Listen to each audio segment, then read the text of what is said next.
आज हम 46 पीपीएससी के क्वेश्चन को सॉल्व करेंगे। तो स्टार्ट करते हैं। सबसे पहला क्वेश्चन है, Chandragupta Maurya figures prominently in the book of, तो किनके बुक में इनका जिक्र मिलता है चंद्रगुप्त मौर्य के बारे में? तो इसका आंसर है विशाखा दत्त। विशाखा दत्त की बुक थी मुद्रा राक्षस। उसमें जिक्र मिलता है कि किस तरीके से राजा बनते हैं चंद्रगुप्त मौर्य, और ये बुक जो है वो संस्कृत लैंग्वेज में थी। नेक्स्ट क्वेश्चन है, description of administration of Pataliputra is available in, तो एडमिनिस्ट्रेशन ऑफ पाटलिपुत्रा का डिस्क्रिप्शन किस में अवेलेबल है? तो ये इंडिका में अवेलेबल है। और इंडिका को लिखा किसने था? तो इंडिका को लिखा था मेगास्थनीज ने। इसमें इन्होंने, ये हिस्ट्री है मौर्यन का, जिसको लिखा था ग्रीक राइटर मेगास्थनीज ने। नेक्स्ट क्वेश्चन की तरफ चलते हैं। By which ruler Pataliputra was chosen for the first time as a capital, तो इसको पहली बार चुना था उदयन ने। और इसको कब चुना था? तो ये उदयन जो है रूल किया था मगध पे 460 बीसी टू 440 बीसी तक उन्होंने राज किया था। 460 टू 440 बीसी तक। Language used in the inscription of Ashoka is, तो लैंग्वेज जो यूज होता था इंस्क्रिप्शन ऑफ अशोका में, वो लैंग्वेज का नाम था प्राकृत। और स्क्रिप्ट जो यूज होती थी वो थी खरोष्टी स्क्रिप्ट वेस्टर्न पार्ट्स में। नेक्स्ट क्वेश्चन की तरफ चलते हैं। थर्ड बुद्धिस्ट काउंसिल कहाँ हेल्ड हुआ था? थर्ड बुद्धिस्ट काउंसिल हेल्ड हुआ था पाटलिपुत्रा में।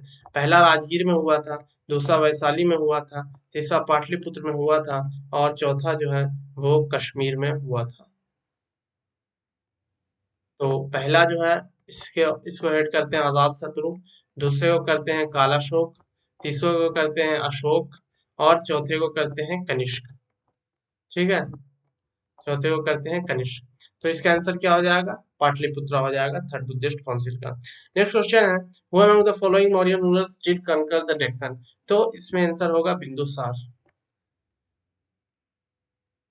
कुछ स्कॉलर्स के मुताबिक बिंदुसार ने क्या है, जीता था दक्कन के क्षेत्र को मैसूर तक, और इन्होंने 16 स्टेट जिसमें जीते थे, जिसकी वजह से ये भी था कि लैंड बिटवीन टू सीज भी उसके अंदर था। और ये इस चीज की जानकारी मिलती है तरनाथ से, जो एक टिबेटन मॉन्क की बुक है। टिबेटन मॉन्क जो है तारानाथ, उनके द्वारा ये चीज कंफर्मेशन होता है। How many categories did Megasthenes divided the Indian society, तो कितने हिस्सों में मेगास्थनीज ने बांटा था? तो इन्होंने बांटा था सेवन हिस्सों में। और वो जो डिविजन्स थे वो थे इस प्रकार से, 7 classes: philosophers, cultivators, herdsmen, artisans, traders, soldiers, overseers और काउंसिलर्स। तो इस तरीके से उन्होंने बांटा था अकॉर्डिंग टू द ऑक्यूपेशन, और इसे 7 फोल्ड स्टेट भी कहा जाता है। List of 16 mahajanapada is available in, तो ये है अंगुत्तर निकाय में, और ये क्या है, एक बुद्धिस्ट सैक्रेड बुक है, यानी पवित्र किताब है बौद्धों की। नेक्स्ट, सीता लैंड इन अर्थशास्त्र स्टैंड फॉर, तो ये है लैंड कल्टिवेटेड बाय ट्राइब्स, तो इसे क्या है, साफ वगैरह करके ट्राइब्स लोग क्या यूज करते थे, उसे सीता लैंड कहा गया अर्थशास्त्र में। Next question, advance water management system of Harappan times has been unearthed at, तो कहाँ मिला है बहुत ही बेहतर वाटर मैनेजमेंट सिस्टम? तो ये मिला है आपको धोलावीरा में। कहाँ मिला? धोलावीरा में। लोथल जाना जाता है अपने डॉकयार्ड के लिए, और कालीबंगा जाना जाता है जुते हुए खेत के साक्ष्य के लिए। तो ये आपको याद रखना है, धोलावीरा जो गुजरात में है, इसका आंसर होगा धोलावीरा। धोलावीरा इसका आंसर होगा, जो गुजरात में पड़ता है। और यहाँ पर बहुत ही वेल प्रिजर्व्ड क्या अर्बन सेटलमेंट्स थे साउथ एशिया के उस time, third to mid second millennium BCE का। और यहाँ पर आपको वेल फर्निश्ड क्या है, आपको वाटर सिस्टम देखने को मिलता है। लोथल में डॉकयार्ड, कालीबंगा में वो आपका हो गया। और ये आलमगीरपुर जो है लेट हड़प्पन साइट है, जो अलोंग द हिंडन रिवर है, ट्रिब्यूटरी जो है यमुना रिवर की, जो ट्रिब्यूटरी है हिंडन रिवर, उसी के अलोंग ये आलमगीरपुर है, अराउंड 3000 से 1300 बीसी तक।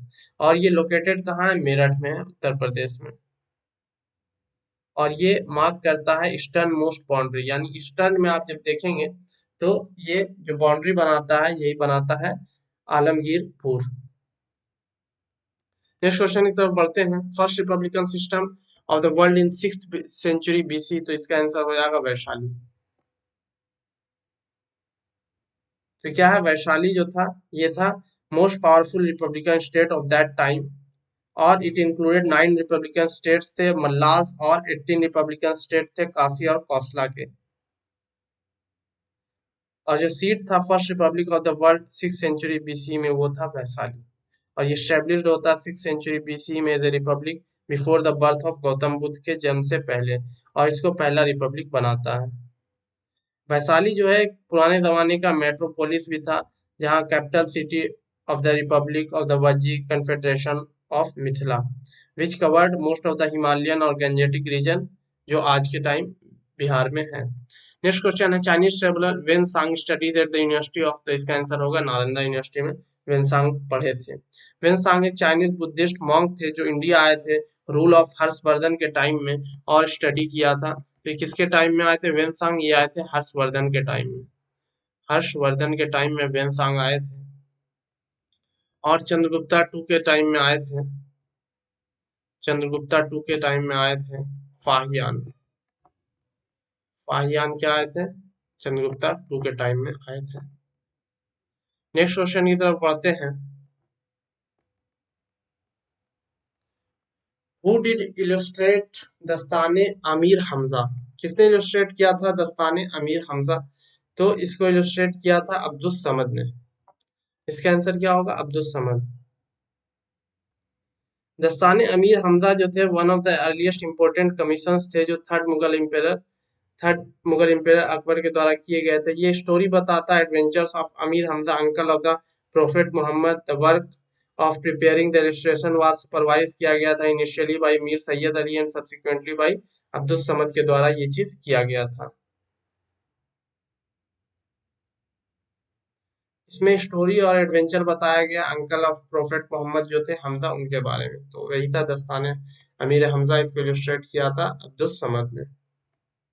नेक्स्ट क्वेश्चन है, when he attend kingship he was quite independent of rules and orders of Shariat for which Sultan Al Barani made this statement, तो किसके लिए ये कहा था, ये कहा था अलाउद्दीन खिलजी के बारे में।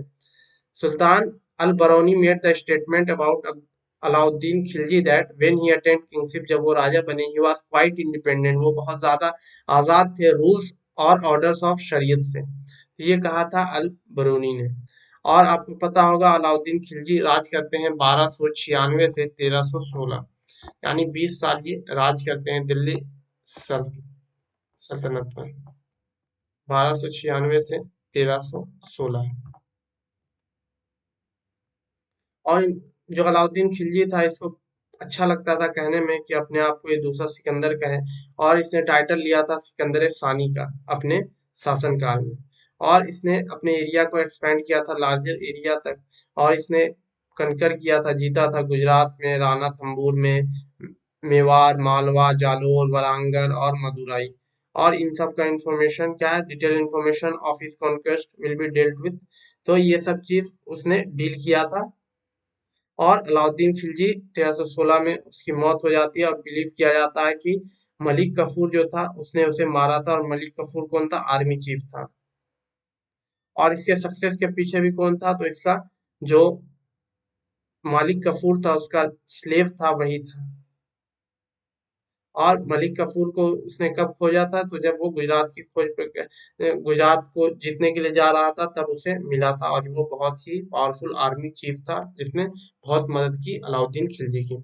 In the सुल्तनत time the highest ruler authority for land revenue was, तो हाईएस्ट रूलर अथॉरिटी क्या था लैंड रिवेन्यू का सल्तनत के टाइम में, तो वो थे Chaudhary. In Sultanate period, highest ruler authorities for land was Chaudhry. Revenue system of the Delhi Sultanate जो है founded on the Hanafi school of thoughts, taxation doctrine which regulated the imposition of taxes such as zakat, kharaj, khams, jizya. The government began collecting and revenue directly under Alauddin Khilji. और government ने क्या ये शुरू किया था collect करना under Alauddin Khilji के शासनकाल में। थ्री टाइप्स ऑफ टैक्सेस जो एग्जिस्ट करते थे दिल्ली सुल्तान के टाइम पे, वो थे टैक्स ऑन कल्टीवेशन जिसे खराज कहा जाता था, 50% ऑफ पीजेंट प्रोड्यूस थे, tax on cattle and houses were the two other type of taxes. इसके अलावा टैक्स ऑन कैटल यानी पशु पर लगते थे और घरों पर भी लगते थे।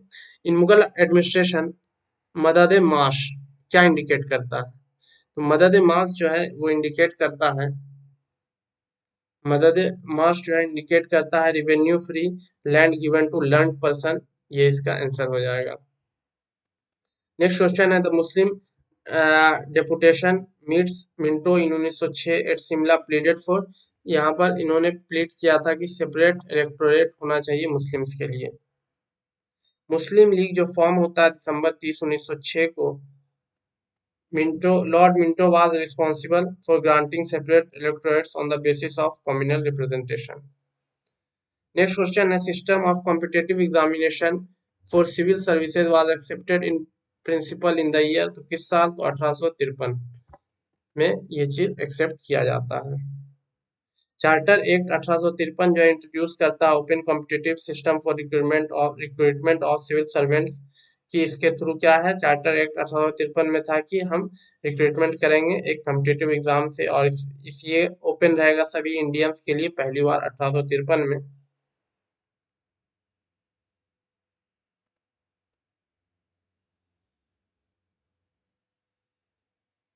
इंडिपेंडेंस से पहले इस एग्जाम का नाम था ICS, और इंडिपेंडेंट के बाद ये एग्जाम बन जाता है IAS, Indian administrative services.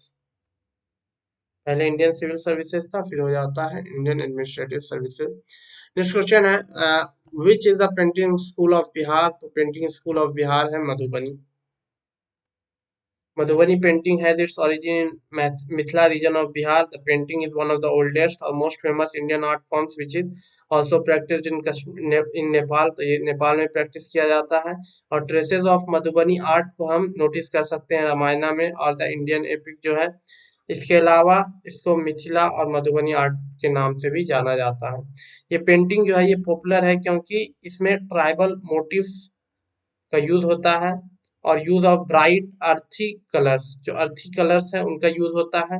Traditionally the women of the village drew this paintings on the wall of their dwellings as a demonstration of their feeling hopes and ideas. पहले क्या होता था, विलेज की जो महिलाएं होती थी वो क्या है घरों पर अपने मतलब घर के दीवारों पर ये चीज बनाती थी जिसमें वो अपनी फीलिंग्स यानी जो भी उनकी मन में चल रहा है, जो भी आशा है, आइडियाज है, उनको क्या ड्रॉ करती थी। और लेकिन आज के टाइम में मेन भी क्या है इन्वॉल्व है इस पेंटिंग में। स्टाइल जो है इसमें ज्योमेट्रिकल पैटर्न्स यूज होता है, फ्लोरल यानी फूलों का यूज होता है, एनिमल्स और बर्ड के मोटिव्स का यूज होता है।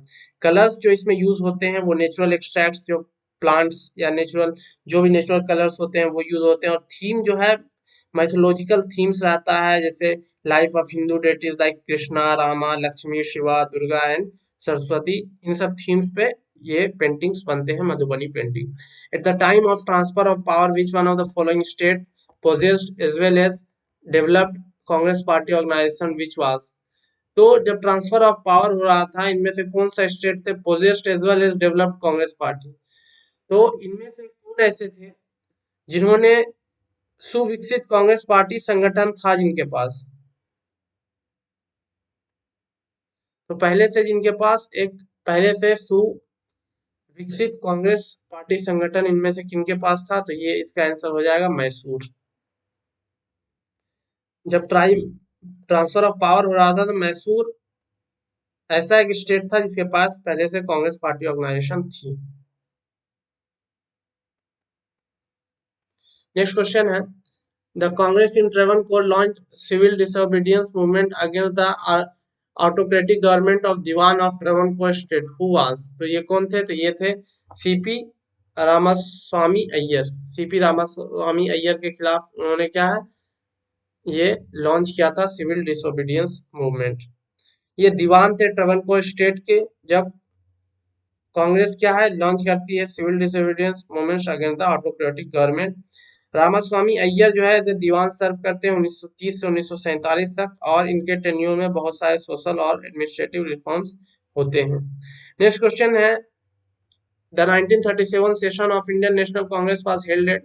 1937 का सेशन ऑफ कांग्रेस कहाँ हेल्ड होता है, तो ये होता है फैजपुर में। 1937 का कहाँ होता है, तो ये फैजपुर में होता है। Indian national Congress was founded at the Bombay in December 1885 में होता है ये चीज। और 50th session of Indian national Congress held होता है 27 और 28 दिसंबर 1937 को फैजपुर में। 50th सेशन कहाँ होता है, फैजपुर में होता है। विलेज जो है outskirt of Yawal taluka of Jalgaon district of Bombay presidency Maharashtra में के फैजपुर में 1937 में, यानी 50th सेशन जो होता है वो होता है। और इस सेशन को प्रिसाइड करते हैं जवाहरलाल नेहरू। पहला सेशन था जो किसी गांव में हुआ था, तो इसका आंसर फैजपुर होगा। In pre independent Bihar for large land lots political power was mean to protect their. तो प्री इंडिपेंडेंट यानी आजादी से पहले वाले बिहार के हिस्से में जो लार्ज लैंडलॉर्ड्स होते थे, यानी जो वहां के जिन जमींदार जो होते थे, उनके लिए पॉलिटिकल पावर क्या मीन करती थी, तो ये उनके इकोनॉमिक पावर के लिए प्रोटेक्ट करती थी, उनके इकोनॉमिक पावर को ये प्रोटेक्ट करती थी। तो इनके इकोनॉमिक पावर जो था, आर्थिक शक्ति, उसके लिए ये क्या है, उनकी रक्षा के साधन थी। नेक्स्ट क्वेश्चन की तरफ चलते हैं। During the 1930s, in which one of the following towns the civil disobedience movement of the Congress was so successful that for a few months all trace of British Raj seemed to have disappeared? कौन सा जगह था जहां पर इतना civil disobedience movement successful रहा कि कुछ दिन तक तो वहां ब्रिटिश राज के ट्रेस यानी कुछ सबूत वगैरह भी नहीं मिलता था, तो इसका आंसर होगा बढ़ी। इसका आंसर क्या होगा, बढ़ी। गांधी जी जो है 6 अप्रैल 1930 को by picking up a handful of salt inaugurate करते हैं सिविल डिसोबीडियंस मूवमेंट। ये मूवमेंट ऐसा था जो हमेशा अनसरपास्ड रहा in the history of Indian national movement for the country wide mass participation it enlist. Movement जो है स्टार्ट होता है चंपारण और सारण डिस्ट्रिक्ट से और लेटर इन्फ्लुएंस करता है रीजन ऑफ पटना, बेतिया, हाजीपुर और दरभंगा। चंपारण, भोजपुर, पूर्णिया, सारण, मुजफ्फरपुर इंपोर्टेंट डिस्ट्रिक्ट थे जहां ये मूवमेंट अच्छे से फला फूला। But during 1930s, the civil disobedience movement of Congress was so successful that for few months all trace of British Raj seemed to have disappeared in बढ़ी, और बढ़ी में कोई सबूत भी इस चीज का नहीं देखा जा रहा था। ये प्रेजेंट डे कहाँ है, तो प्रेजेंट डे ये झारखंड में है, हजारीबाग डिस्ट्रिक्ट में। नेक्स्ट क्वेश्चन है, which one of the following was not a dominant caste in Bihar during the pre independent period. तो प्री इंडिपेंडेंट पीरियड में इनमें से कौन से डोमिनेंट कास्ट नहीं थे, तो कुर्मी क्या है, डोमिनेंट कास्ट नहीं थे उस टाइम पे। नेक्स्ट क्वेश्चन है, absence of relative national activity in Bihar before Mahatma Gandhi can be traced to lack of. तो जो महात्मा गांधी से पहले जो बिहार में सापेक्षिक राष्ट्रीय गतिविधि के अभाव का पता लगाया जा सकता है किन चीजों से, तो इस चीज का पता क्या है, क्रिएटिव रीजनल इलीट से क्या है, इस इस चीज का हमें पता लग सकता है कि रचनात्मक क्षेत्रीय अविभाजात वर्ग यहाँ पर था। तो जो एब्सेंस था रिलेटिव नेशनल एक्टिविटी बिहार में महात्मा गांधी के आने से पहले, इसी वजह से इसका जो मुख्य कारण था वो था क्रिएटिव रीजनल एलिट। जब राजकुमार शुक्ला इनवाइट करते हैं महात्मा गांधी को बिहार आने के लिए, तब वहां पर कोई भी क्रिएटिव एलिट नहीं थे, और पीपल क्या है, सरप्रेस थे, यानी लोग लैंडलॉर्ड्स जो थे, जमींदार जो थे, उस पर बहुत जुल्म करते थे वहां के लोगों पर। बिहार प्रोविंशियल किसान सभा, तो प्रोविंशियल किसान सभा कब फॉर्म होती है, तो इसका आंसर है 1929। और ऑल इंडिया किसान सभा कब होती है, तो ऑल इंडिया किसान सभा होती है 1936 में।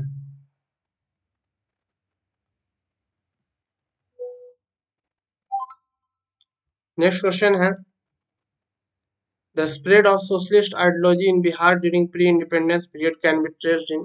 तो स्प्रेड ऑफ सोशलिस्ट आइडियोलॉजी जो बिहार में होता है प्री इंडिपेंडेंस पीरियड में, उसको हम किस चीज से ट्रेस कर सकते हैं, तो इसको हम ट्रेस कर सकते हैं western education of Jayaprakash Narayan और बीपी सिन्हा के द्वारा।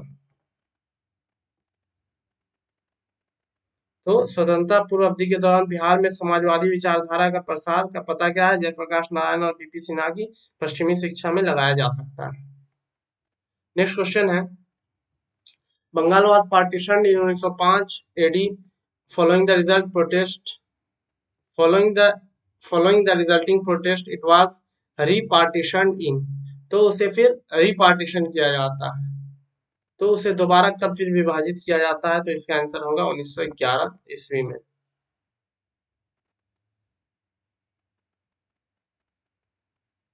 तो होता क्या है कि वाइड स्प्रेड पॉलिटिकल अनरेस्ट था प्रोविंस में, आफ्टर कर्जन जो है अनाउंस करते हैं पार्टीशन को, लोग इससे क्या है खुश नहीं थे, और उसके बाद पार्टीशन डिक्लेयर होता है unconstitutional in 1911 as a result of wide spread political protest.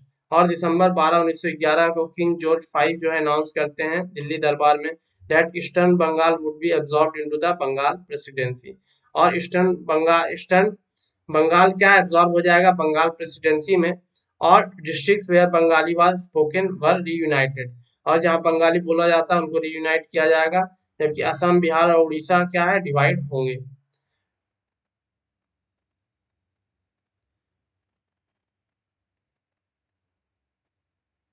Next question की तरफ चलते हैं। One of the following sought to have the provisions of the Wartime Defense of India Act used against the Ghadar movement in Punjab in 1915 maintained in peace time also। तो इसमें कह रहा है कि निम्नलिखित में से किसने 1915 में पंजाब में गदर आंदोलन के खिलाफ इस्तेमाल किए गए युद्धकालीन भारतीय रक्षा अधिनियम के प्रावधानों को शांति काल में भी बनाए रखने की मांग की थी। तो शांति काल में भी बनाए रखने की मांग की थी लॉर्ड हार्डिनेज ने। किसने की थी? लॉर्ड हार्डिनेज ने।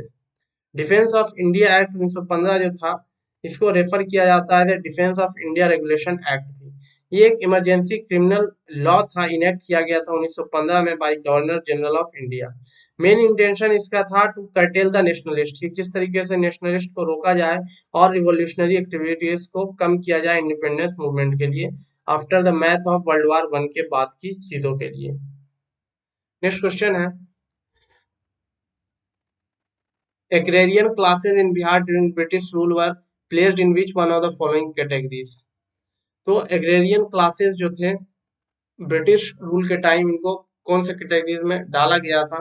तो इन्हें डाला गया था थ्री फोल्ड डिवीजन में। किसमें डाला गया था? थ्री फोल्ड डिवीजन में। एग्रीगेरियन क्लासेस जो बिहार में थे ड्यूरिंग ब्रिटिश रूल और placed in mainly three fold division में डाला गया था। बोर्डली डिवाइडेड थे लैंडलॉर्ड्स यानी जमींदार में, टेनेंट्स में, और एग्रीकल्चरिस्ट लैंडलेस लेबरर्स में। यानी एक जमींदार थे और एक आपके टेनेंट्स थे। टेनेंट्स का मतलब हो गया कृषक, काश्तकार जो थे आपके वो, और एक हो गया कृषक भूमिहीन मजदूर, जिनके पास किसानी करने वाले ऐसे जिनके पास भूमि नहीं है। और जो तीनों थे ये हाईली को रिलेटेड थे, यानी एक दूसरे से रिलेशन किसी का कुछ नहीं था, और इम्पैक्ट ऑफ वन और two can not be studied in isolation, और इसका इम्पैक्ट अकेले अकेले नहीं पढ़ा जा सकता बल्कि तीनों का एक दूसरे पर असर पड़ता था हमेशा भी। The massacre of the crowd at Jallianwala Bagh at Amritsar took place on. तो ये कब होता है? अमृतसर में जो जलियांवाला बाग है का जो घटना होती है वो कब होती है? 13 अप्रैल 1919 को होती है। जलियांवाला बाग मैसेक्रे को मैसेक्रे ऑफ अमृतसर भी कहा जाता है, जो 13 अप्रैल 1919 को हुआ था। ब्रिटिश ट्रूप्स जो होते हैं, सैनिक होते हैं, उन्होंने large crowd of unarmoured Indians पे क्या फायरिंग कर दी थी ओपन स्पेस में, जिसे जलियांवाला बाग अमृतसर के नाम से जाना जाता है। इसमें बहुत सारे लोगों की मृत्यु हुई थी, कई सौ लोगों की मृत्यु हुई थी और बहुत से लोग घायल हुए थे, और ये टर्निंग पॉइंट बन गया था इंडिया के मॉडर्न हिस्ट्री में। और इसके बाद एक परमानेंट स्कैर दाग छोड़ गया इंडो ब्रिटिश रिलेशंस में, और पर, और इसके बाद महात्मा गांधी ने कमिटमेंट ले लिया कि हमें क्या है, आजादी लेनी है। हुआ ये था कि उस टाइम की जो गवर्नमेंट थी उसने पास किया था एक एक्ट जिसका नाम था रॉलेट एक्ट, और अर्ली 1919 में एसेंशियली एक्सटेंड किया गया था रिप्रेसिव वार टाइम मेजर्स के लिए, कि किसी भी लोगों को कैद किया जा सकता है या कुछ भी, मतलब बस शक के आधार पर क्या है उन्हें कैद किया जा सकता था, उनको जेल में डाला जा सकता था, अरेस्ट हो सकते थे। The act were made by wide spread anger, इससे लोगों में बहुत ज्यादा गुस्सा आया, लोगों ने सब तक बताया। गांधी जो अर्ली अप्रैल में इसे one day general strike Rowlatt Satyagraha पूरे देश में करते हैं। अमृतसर में न्यूज जो है प्रोमिनेंट प्रोमिनेंट इंडियन लीडर्स जो थे सत्यपाल और सैफुद्दीन केशरियो, इनको अरेस्ट कर लिया जाता है और इनको बंदी बना लिया जाता है और इसकी वजह से भड़क जाता है पूरा माहौल शहर का। और 10 अप्रैल से प्रोटेस्ट स्टार्ट हो जाते हैं, जिसमें सोल्जर्स क्या है फायर करते हैं सिविलियंस पर और एंग्री मॉब्स पे, जिसमें फॉरेन नेशनल्स की भी मौत होती है। और इसके बाद क्या होता है, force of several dozen cop troops जो है कमांड किए जाते हैं brigadier general Reginald Edward Harry Dyer, जो है गिवन किया जाता है इन्हें टास्क ऑफ रिस्टोरिंग ऑर्डर। इन्हें किया जाता है कि आप किसी तरीके से क्या है ऑर्डर को रिस्टोर कीजिए। तो मेजर्स जो वो लेते हैं, तो इन्होंने बैन लगाया था पब्लिक गैदरिंग्स पे। तो होता क्या है, 13 अप्रैल को दोपहर में एक क्राउड जिसमें 10,000 मेन वोमेन और चिल्ड्रन थे, वो जलियांवाला बाग में गैदर होते हैं, जमा होते हैं, जो पूरी तरीके से चारों तरफ से दीवारों से बंद था और बस एक ही निकलने का रास्ता था। और उसके बाद क्लियर नहीं था कि कितने लोग वहां पर प्रोटेस्ट कर रहे हैं। और बैन जो है, जो जो लोग क्या है पब्लिक मीटिंग्स पे जो बैन है उसका क्या है, उसको तोड़ रहे हैं। और कुछ लोग शहर से आए हैं, और वो कुछ लोग इसमें ऐसे भी थे जो बैसाखी मनाने के लिए आए थे, जो एक स्प्रिंग फेस्टिवल है। तो डायर जो है उसने, उसके जो सोल्जर्स रहते थे वो अराइव होते होते हैं और सील कर देते हैं एग्जिट, जो रास्ता होता है उसे बंद कर देते हैं। और उसके बाद फिर बिना लोगों को वार्निंग दिए हुए, बिना लोगों को बताए हुए, सतर्क किए हुए, उन पर धुआंधार क्या फायरिंग शुरू करते हैं और उससे कई सौ लोगों की मौत होती है। नेक्स्ट क्वेश्चन की तरफ चलते हैं। Second round table conference at London was held in the backdrop of. तो second round table conference London में जो हेल्ड होता है, ये बैकड्रॉप ऑफ में किसके हेल्ड होता है, तो पृष्ठभूमि जो होती है इरविन गांधी समझौता की जो है पृष्ठभूमि होती है, और वो दिन होता है सितंबर 1931 टू दिसंबर 1931।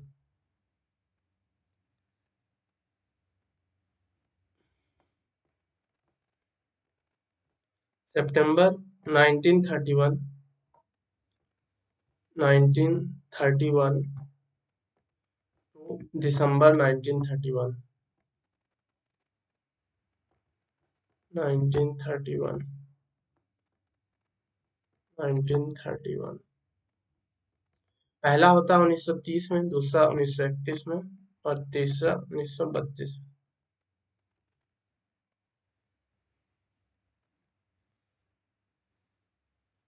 इसमें जो सेकेंड राउंड टेबल कॉन्फ्रेंस में गए थे तो ब्रिटिश डेलीगेट्स थे, जिसमें ब्रिटिश प्राइम मिनिस्टर थे James Ramsay MacDonald, Indian princely state जो रिप्रेजेंट किए गए थे महाराजा, प्रिंसेस और दीवान के द्वारा, ब्रिटिश इंडियंस रिप्रेजेंट किए गए थे इंडियन नेशनल कांग्रेस,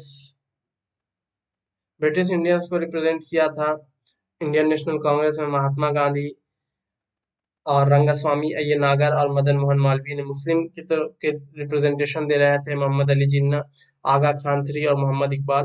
हिंदूज को रिप्रेजेंट कर रहे थे एम आर जयकर इत्यादि। डिप्रेस्ड क्लासेस को कर रहे थे बी आर अम्बेडकर, वुमेन को कर रही थी सरोजनी नायडू, लिबरल्स को कर रहे थे justice party, liberals justice party, Sikhs, Indian, Christian, Parsis, Europeans, Anglo Indians, industry, labour, landlords, Burma, Sindh and other provinces के लोग भी क्या है इसमें शामिल हुए। अब है first Indian to hold office है the governor general of independent India. तो governor general of independent India का जो ऑफिस है पहली बार हेल्ड करते हैं वो है सी राजगोपालाचारी। कौन है? सी राजगोपालाचारी। तो चक्रवर्ती राजगोपालाचारी क्या है, माउंट बैटन जब छोड़ के जाते हैं तो चक्रवर्ती राजगोपालाचारी सक्सीड करते हैं गवर्नर जनरल ऑफ इंडिया। और इन्हें कंसीडर किया जाता है कि ये पहले और लास्ट इंडियन है जो ये पोजीशन को होल्ड करेंगे। 1950 के बाद इसे पोजीशन को ये एबोलिश कर दिया जाता है और रिप्लेस कर दिया जाता है इसको प्रेसिडेंट से। तो फर्स्ट और लास्ट जो governor general of independent India बनते हैं वो बनते हैं चक्रवर्ती राजगोपालाचारी। नेक्स्ट क्वेश्चन है, after the Congress working committee meeting at Allahabad April से मई 1947, who of the following members was able to secure a majority for his plan of a guerrilla war against the Japanese due to India's unequivocal stand against Nazism, fascism and imperialism। तो वो कौन थे जो इलाहाबाद की जो कांग्रेस कार्य समिति की बैठक थी अप्रैल से मई 1944 में, इनमें से कौन से लोग थे जो सदस्य जो है नाजीवाद, फासीवाद, साम्राज्यवाद के खिलाफ भारत के स्पष्ट रूप के कारण जापानियों के खिलाफ गुरिल्ला युद्ध कि अपनी योजना के लिए बहुमत हासिल करने में सक्षम थे, तो ये थे जवाहरलाल नेहरू। जापान भारत के लिए एक गंभीर खतरा था उस वक्त, इसीलिए फीलिंग ऑफ हेल्पलेसनेस इरिटेट कर दिया था बहुत सारे लीडर्स को, और पार्टिकुलरली जवाहरलाल नेहरू को, और इन्होंने एडवाइस किया कि पीपल टू रिजोर्ट, कि लोगों को गुरिल्ला वारफेयर करना पड़ेगा अगर जापानीज इन्वेड करते हैं तो। 1932 में the Passage In 1932, the passage of one of the following orders, All India Congress Committee was declared unlawful. The order was तो 1932 में कौन से ऐसे आदेश के पारित होने से साथ अखिल भारतीय कांग्रेस कमेटी को गैर कानूनी घोषित कर दिया गया था? तो ये था आपका अनलॉफुल एसोसिएशन ऑर्डिनेंस, यानी गैर कानूनी संघ अध्यादेश। द इंडियन नेशनल कांग्रेस को जो फाउंड किया था 1885 में, बॉम्बे में इसको फाउंड किया गया था retired British official A.O.. Hume के द्वारा, जिन्होंने इंडियंस को साथ लाने में मदद की। पहला सेशन जो है 1885 में हेल्ड होता है मुंबई में, और प्रेसिडेंट रहते हैं डब्ल्यू.सी. बनर्जी। और लेटर जो है under the leadership of Mahatma Gandhi it began A campaign of non violence और नॉन कॉपरेशन करते हैं, और इसको डिक्लेयर कर दिया जाता है इलीगल 1932 से 1934 के बीच में। और इससे मूवमेंट टू और इससे क्या होता है, movement to end British rule and was the government party after the independence from 1947 से 1970 तक 77 तक ये रहती है। और यही क्या मूवमेंट चलाती है कि किस तरीके से हमें ब्रिटिश रूल को खत्म करना है। नेक्स्ट क्वेश्चन है, Mahatma Gandhi close English compatriot during the freedom movement के टाइम पे कौन थे? तो ये थे रेवरेंड चार्ली एंड्रयूज। कौन थे? Reverend Charlie Andrews. Deen Bandhu Andrews हमारे professor at Saint Stephen's college में प्रोफेसर थे। उनका अफेक्शन था इंडियंस के लिए, और वो खुद इंडियन बनना चाहते थे। He was very close to Rabindranath Tagore, Gopal Krishna Gokhale और महात्मा गांधी के क्लोज थे, और वो गांधी जी के साथ फोनिक्स फार्म में रहते थे। गांधी जी ने टाइटल दिया था दीन बंधु का, क्योंकि वो लव करते थे और केयर करते थे, लोगों से प्यार करते थे, जो गरीब थे उनसे प्यार और मोहब्बत से पेश आते थे। इसीलिए एंड्रयू बिकम बनते हैं president of all India trade union 1925 से 1927 तक, और वो मदद करते हैं गांधी को as an associate to round table conference London में जो होता है उसमें एज एसोसिएट उनकी मदद करते हैं। इसके बाद क्वेश्चन है, Mahatma Gandhi held that participation in second world war meant a violation of the principle of, तो ये प्रिंसिपल ऑफ वायलेशन होगा, नॉन वायलेंस के प्रिंसिपल का ये वायलेशन होगा। नेक्स्ट क्वेश्चन है, the chairman of the joint parliamentary committee of the 1935 bill that led to the farming of the government of India act of 1935 was, तो 1935 के जो bill की संयुक्त संसदीय समिति के अध्यक्ष, जिनके कारण 1935 के भारत सरकार अधिनियम का निर्माण हुआ था, तो वो कौन थे? तो कौन थे अध्यक्ष जिनकी वजह से farming of the government of India act 1935 आता है? तो ये थे आपके लॉर्ड लिलिंथगो। लॉर्ड लिलिंथगो, इसकी वजह से ये होता है। गवर्नमेंट ऑफ इंडिया एक्ट 1935 का बैकग्राउंड जान लें, तो गवर्नमेंट ऑफ इंडिया एक्ट पास होता है ब्रिटिश पार्लियामेंट के द्वारा 1935 में, और इफेक्ट में आ जाता है 1937 में। ये बेस्ड था report of the joint select committee led by Lord Linlithgow के द्वारा, जो कमिटी के द्वारा रिपोर्ट जो आती है उसके द्वारा ये चीज इफेक्ट में आता है, और which set up two houses of the British parliament, जिसकी वजह से दो houses of the British parliament बनाए जाते हैं। तो ये चीज है, और the report in turn was the result of joint committee scrutiny of the white paper, और इसमें रिजल्ट ये था कि ये स्क्रूटनी करेगा जॉइंट कमिटी, व्हाइट पेपर की ये स्क्रूटनी करेगा स्कीम ऑफ कॉन्स्टिट्यूशनल प्रोपोजल्स, जिसमें थे जो ब्रिटिश गवर्नमेंट ने बनाए थे close on the hills of round table conferences पे जो बनाए थे, उस चीज की स्क्रूटनी करेगा ये चीज। लॉर्ड लिनलिथगो जो थे वो वाइसराय थे इंडिया के 1936 से 1944 तक। 8 साल तक के पीरियड में ये लॉन्गेस्ट रेन था किसी भी वाइसराय का इंडिया में। और इन्हीं के टाइम क्या है, वर्ल्ड वार टू क्या है, स्टार्ट होता है। अगस्त ऑफर इनके टाइम में आता है, क्रिप्स मिशन इनके टाइम में आता है, और क्विट इंडिया मूवमेंट भी इन्हीं के टाइम में आता है, और बंगाल का फेमिन भी 1943 में इन्हीं के टाइम में आता है। पूना पैक्ट जो है वो एम किस चीज पे कर रहा था, तो ये to represent the lower caste के लिए ये चीज था। द पूना पैक्ट एग्रीमेंट था महात्मा गांधी और बी आर अम्बेडकर के बीच में, जो साइन हुआ था यरवादा सेंट्रल जेल पूना में 24 सितंबर 1932 को। ये साइन हुआ था on the behalf of depressed classes for the reservation of electoral seats in the legislature of British government. तो इसमें यह था कि ब्रिटिश गवर्नमेंट में जो लेजिस्लेचर होगा उसमें क्या डिप्रेस्ड क्लासेस को सीट मिलेगा। It was signed by Ambedkar on the behalf of depressed classes. इसको डिप्रेस्ड क्लासेस यानी जो वंचित वर्ग थे उनके लिए साइन किया था बी आर अम्बेडकर ने, और by Madan Mohan Malviya on the behalf of Hindu and Gandhi. और मदन मोहन मालवीय ने हिंदू और गांधी के बिहाफ पर उनके बदले में इस चीज को साइन किया था। और ये किस लिए किया गया था, तो end the fast it meant to end the fast that Gandhi was undertaking in jail as a protest against the decision to give separate electorates।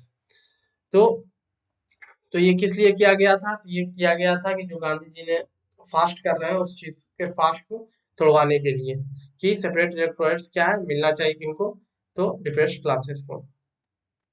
Next question की तरफ हम बढ़ते हैं। The object of Butler committee of 1937 was to, तो इसका था improve the relationship between government of India और Indian state के बीच में बटलर कमिटी, इसीलिए इसकी रिकमेंडेशन यही थी।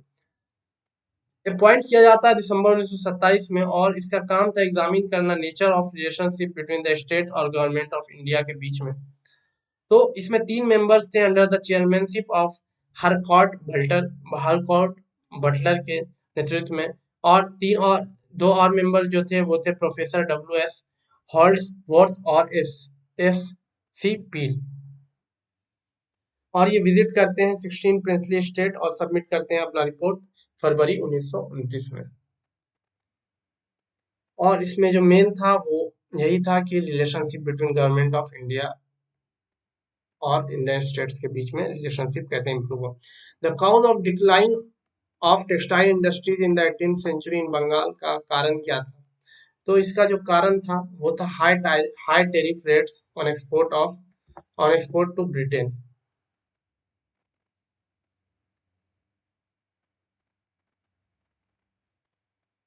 तो ब्रिटेन के निर्यात पर क्या उच्च टैरिफ दर लगाना।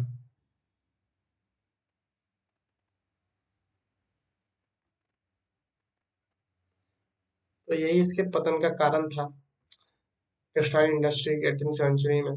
नेक्स्ट क्वेश्चन है, who was the Congress president at the time of transfer to power in 1947 to India by the British. तो कांग्रेस प्रेसिडेंट कौन थे at the time of transfer of power, जब 1947 में हुआ इंडिया इंडिया को जब पावर मिला ब्रिटिश से, तो इसका आंसर हो जाएगा जेबी कृपलानी। आंसर क्या है, जेबी कृपलानी। जेबी कृपलानी क्या थे, कांग्रेस प्रेसिडेंट थे जब इंडिया आजाद हुआ। और जीवत राम भगवान दास कृपलानी 11 नवंबर 1888 को इनका जन्म हुआ, और 19 मार्च 1982 को इनकी मृत्यु हो जाती है। इलेक्शन ऑफ कांग्रेस प्रेसिडेंट 1950 में जो होता है, कृपलानी डिफीट किया खा जाते हैं पुरुषोत्तम दास टंडन से। नेक्स्ट क्वेश्चन की तरफ चलते हैं। The who use the word Sarvodaya for the first time, तो सर्वोदय वर्ड का यूज पहली बार महात्मा गांधी करते हैं। सर्वोदय मीन्स द राइज और वेलफेयर ऑफ ऑल, यानी सबका राइज हो, सबका मतलब सबके बेहतर के लिए बात हो, सब क्या है बढ़े, सब ग्रो करे, ये सर्वोदय का मतलब था। और इसको पहली बार यूज किया था महात्मा गांधी ने।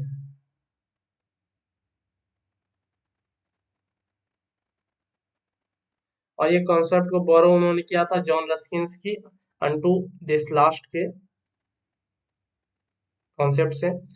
गांधी जी के लिए सर्वोदय का ट्रू पेनेकिया जो था कि ऑल टाइप ऑफ सोशल और पॉलिटिकल प्रॉब्लम क्या एक्सपीरियंस जो किए जा रहे हैं वो इसी के वजह से किए जाए, यानी सर्वोदय सब उठ जाएंगे तो ये सब प्रॉब्लम्स जो है वो दूर हो सकती हैं। डेथ ऑफ गांधी जी के बाद आचार्य विनोद भावे और जयप्रकाश नारायण ने हाईलाइट किया था essentials of Sarvodaya in their on light. इन्होंने भी फिर इस चीज को विनोदा भावे और जयप्रकाश नारायण ने हाईलाइट किया था अपने हिसाब से। Which principle was propounded by Nehru ji for establishing world peace and mutual cooperation? तो कौन सा प्रिंसिपल जो है प्रोपाउंड किया गया था नेहरू जी के द्वारा, तो विश्व शांति और पारस्परिक सहयोग की स्थापना के लिए नेहरू जी ने किस सिद्धांत की प्रतिपादन किया था? तो प्रतिपादन जो किया था वो था पंचशील की।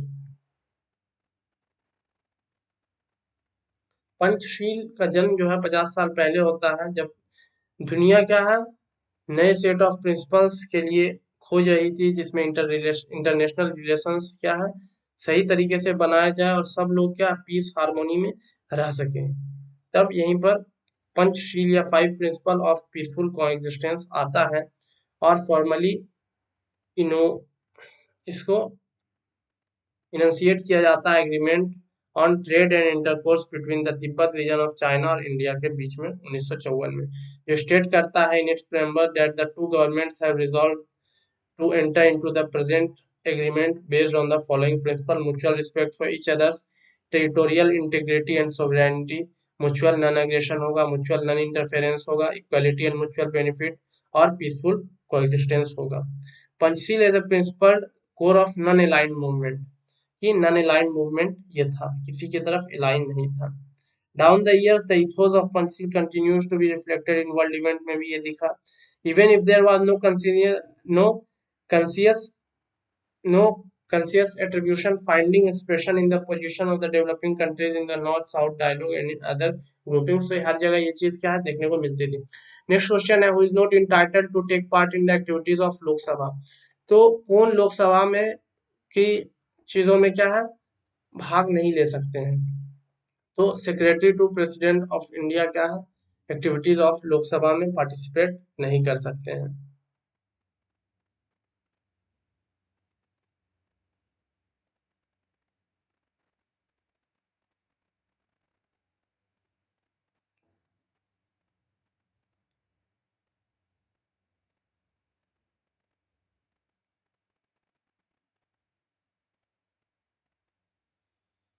नेक्स्ट क्वेश्चन है, in which amendment the words social, secular, unity and integrity of the nation were added to the Constitution of India? तो तीन वर्ड्स हैं, social, secular, unity and integrity, पहली बार ऐड किया गया कॉन्स्टिट्यूशन ऑफ इंडिया में 42nd amendment 1976 में। तो इसमें फंडामेंटल ड्यूटीज भी ऐड की जाती हैं 10, और इसके अलावा 3 नए डायरेक्टिव प्रिंसिपल ऐड किए जाते हैं, और 5 सब्जेक्ट ऑफ स्टेट लिस्ट को कंटेंट लिस्ट में डाला जाता है।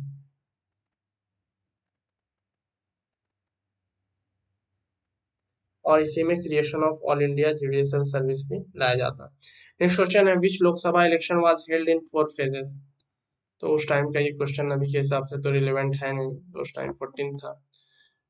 Who pre consent is essential for finance bill? किसके प्री कंसेंट की जरूरत है फाइनेंस बिल लाने के लिए? तो वित्त विधेयक के लिए किसकी पूर्व सहमति आवश्यक है? तो प्रेसिडेंट ऑफ इंडिया की।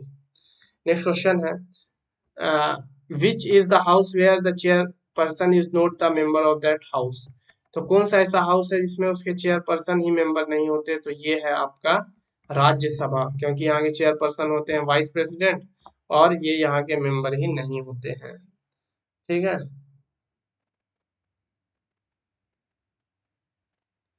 अधिकतम इसमें क्या है 250 सदस्य हो सकते हैं, और वर्तमान कानून में 245 सदस्यों के लिए प्रावधान है।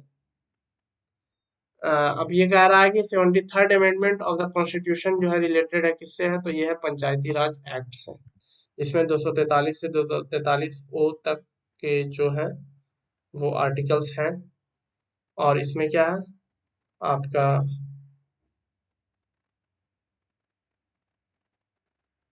243 से 243 ओ तक के प्रावधान क्या है शामिल है। इसके संसाधन द्वारा इस संशोधन के द्वारा क्या संविधान में 11वीं अनुसूची क्या है जोड़ी गई, और पार्ट 9 में इसको जोड़ा गया है। इस क्वेश्चन की तरफ आगे बढ़ते हैं। इंडियन कॉन्स्टिट्यूशन आर्टिकल 370 क्या रिलेटेड है जम्मू कश्मीर स्टेट के साथ?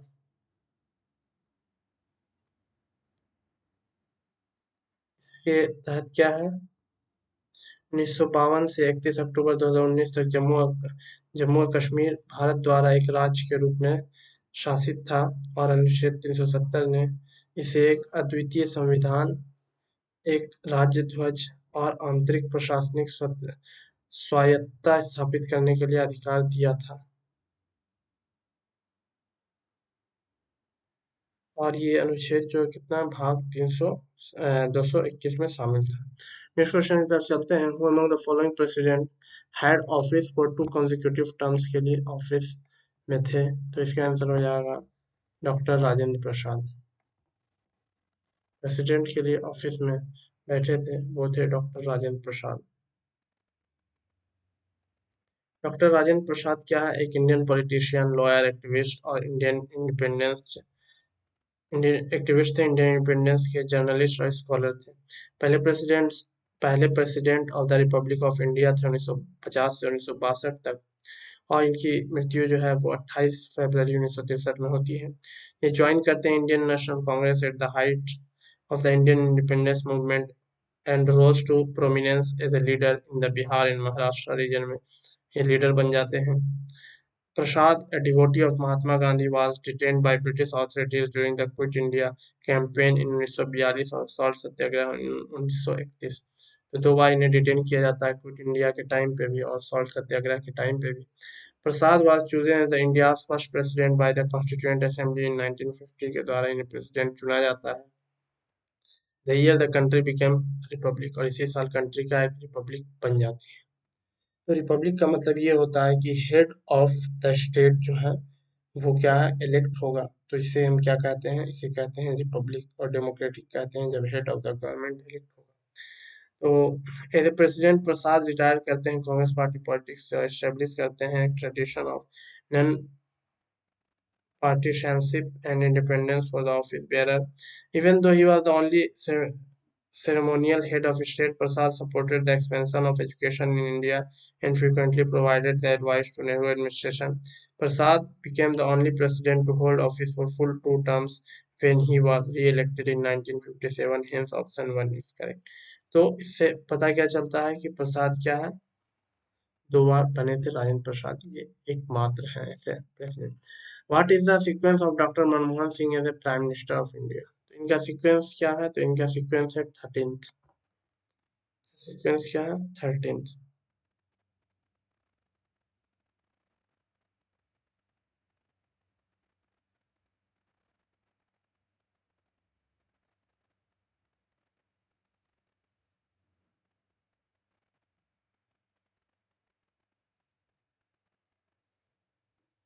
नेक्स्ट क्वेश्चन है। मनमोहन सिंह एक इंडियन पॉलिटिशियन, इकोनॉमिस्ट और स्टेट्समैन थे और नेशन के वो 13th प्राइम मिनिस्टर थे 2004 से 2014 तक। तो इसलिए ये ऑप्शन क्या है? सही है। और ये एक India first Sikh prime minister भी थे और पहले प्राइम मिनिस्टर भी थे जो री इलेक्शन जीता था following a full 5 year tenure के बाद। जवाहरलाल नेहरू के बाद एक पूरा 5 टर्म होने के बाद फिर से दोबारा ये जीते थे। नेक्स्ट क्वेश्चन है। Who is the chief election commission of India at present? उस टाइम के हिसाब से है। Chief election commission of India उस टाइम जो है टी एस कृष्णमूर्ति थे। और अभी कौन है chief election commission of India? अभी जो है वो है राजीव कुमार। राजीव कुमार क्या है? Chief election commission of India. Rajiv Kumar. एक सेकेंड।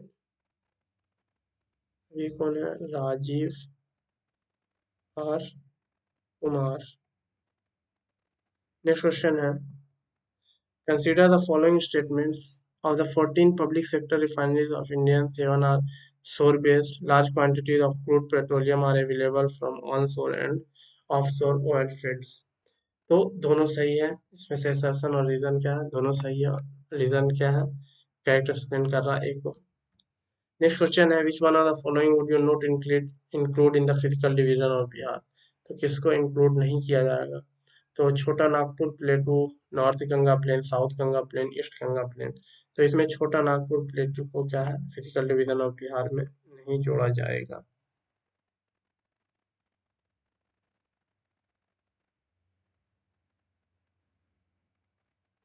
और बिहार क्या 12th लार्जेस्ट इंडियन स्टेट है लैंड के हिसाब से और 2.86% ऑफ इंडिया लैंड ये लेता है। नेक्स्ट क्वेश्चन की तरफ चलेंगे।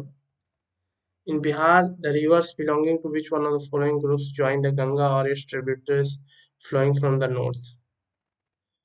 कौन सा रिवर है ज्वाइन करता है गंगा को या उसके ट्रिब्यूटरी नॉर्थ से? तो आप इसमें देखेंगे घाघरा कोसी तो सही है, पुनपुन गलत यहाँ पर है, कर्मनाशा साउथ से आता है, ये गलत हो जाएगा, महानंदा ठीक था, गंडक कमला बागमती सही है, और सोन कोसी नॉर्थ को तो सोन गलत है। तो इसमें से आपका सही हो जाएगा गंडक कमला और बागमती। ठीक है, मैप देख लीजिए एक बार तो ये समझ में आ जाएगा। पहला ऑप्शन गलत हो गया, पहला ऑप्शन गलत हो गया पुनपुन की वजह से, ये साउथ से आ रहा है। दूसरा ऑप्शन जो है वो गलत हो गया था आपका कर्मनाशा की वजह से, और तीसरा सोन की वजह से, और जो आपका गंडक बागमती है ये है जो, इसके अलावा जो एक और ऑप्शन था कमला, ये तीनों क्या आपको यहाँ पर देखने को मिल जाएगा। नेक्स्ट क्वेश्चन की तरफ चलते हैं। Consider the following statement regarding the vivid geographical aspect of Bihar. Of the total irrigated land in Bihar nearly 37 is irrigated by canals. तो 37% क्या है, इरिगेट किया जाता है कैनाल्स के द्वारा, तो ये स्टेटमेंट सही है। The north Ganga plain in Bihar extend over an area of 33,620 kilometre square. तो नॉर्थ गंगा प्लेन का बिहार में एक्सटेंड करता है एरिया 33,600, तो टोटल एरिया कितना है 94,163 किलोमीटर स्क्वायर। और ये कह रहा है, और ये हमें पता है कि नॉर्थ गंगा जो है, नॉर्थ गंगा प्लेन जो है वो एरिया में ज्यादा है साउथ गंगा से, तो इसका मतलब इसका हाफ भी करेंगे तो अराउंड 45 में हम पहुंच रहे हैं। तो ये क्या है, गलत दिया है ये चीज, यहाँ से हमें पता चल गया, क्योंकि अराउंड 50% भी मानते तो 45,000 हो जाए, उस हिसाब से गलत। किशनगंज और वेस्ट चंपारण रिसीव करता हाईएस्ट रेनफॉल इन बिहार, तो ये स्टेटमेंट जो है वो सही है। और length of NH in Bihar 5,301 kilometre, उस टाइम के हिसाब से 2,461, उस टाइम के हिसाब से सही था। अभी क्या है, लेंथ ऑफ एनएच क्या है, लगभग 6,000 किलोमीटर हो चुका है, 6,000 किलोमीटर, और ये बिहार में हो चुका है। नेक्स्ट क्वेश्चन है, in Bihar hunger soil occurs in. तो बंगाल मृदा कहाँ पाई जाती है बिहार में? तो ये आपको बंगाल मृदा, अगर आप मैप देखें तो मैप में आपको ये लोकेशन आपको दिखेगा। यहाँ पर एक आपको पूर्णिया दिख रहा है, सहरसा दिख रहा है, दरभंगा दिख रहा है, ये रीजन जो है मुजफ्फरपुर, ये रीजन में आपको मिलेगा देखने को बंगाल सॉइल। ठीक है, नेक्स्ट क्वेश्चन की तरफ चलते हैं। अब मैच करना है लिस्ट वन को लिस्ट टू से, इंडस्ट्रीज को मैच करना आपको। जूट आपको पूर्णिया में मिलेगा, डी का 4 ये, तो इसी से आंसर आपको मिल जाएगा। ठीक है, और यहाँ से आप देख लेंगे पेपर एंड पर डालमिया नगर में आपको मिल जाएगा पेपर एंड पल्प का, सिगरेट का आपको बिलावलपुर में, प्लाईवुड का हाजीपुर में। अब सब सामने सामने है, ये आंसर सा हो जाएगा। प्लाईवुड कहाँ मिलेगा, हाजीपुर में, और सिगरेट मिलेगा दिलावरपुर में। ठीक है, नेक्स्ट क्वेश्चन की तरफ चलते हैं।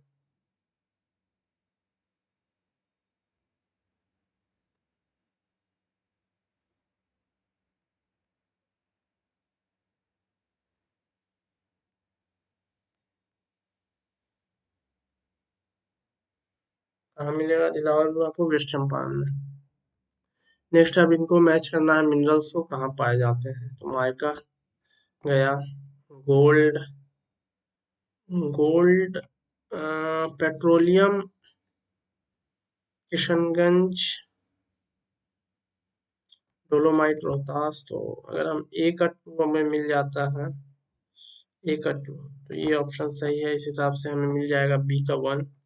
गोल्ड हमें मुंगेर में, लेकिन अभी जो पता चला है तो गोल्ड कहाँ पाया जा रहा है मोस्टली, ये जमुई में। और बिहार के पास 44%, बिहार के पास 44% ऑफ इंडियाज गोल्ड रिजर्व है। कितना है, 44%, 44%। यहाँ से हमें ये मिल गया, सी का 4 हो जाएगा, डोलोमाइट रोहतास और पेट्रोलियम किशनगंज। चलिए आगे बढ़ते हैं। नेक्स्ट क्वेश्चन है, which one of the following group of districts in Bihar indicate the correct descending order of population as per 2001 census के हिसाब से है। तो इसका आंसर था पटना में ज्यादा, फिर ईस्ट चंपारण, यानी ज्यादा पटना में है, फिर ईस्ट चंपारण में, मुजफ्फरपुर में से कम मधुबनी। आपको देखना है 2011 सेंसस का, क्योंकि ये रिलेवेंट है उस हिसाब से, तो आप इसका देख लेंगे डिसेंडिंग ऑर्डर वाला। When was Jharkhand separated from Bihar? तो इसका आंसर होगा 15 नवंबर 2000। How many universities does Bihar have? उस टाइम जो थे वो थे 12, अभी के हिसाब से आप देख लेंगे। लोकनायक किसे कहा जाता है? तो लोकनायक जो है जयप्रकाश नारायण को कहा जाता है। बॉर्न हुए थे ये शताब्दी आरा में 11 अक्टूबर 1902 में, और ये डिसिपल थे, यानी मोहनदास गांधी के डिसिपल थे।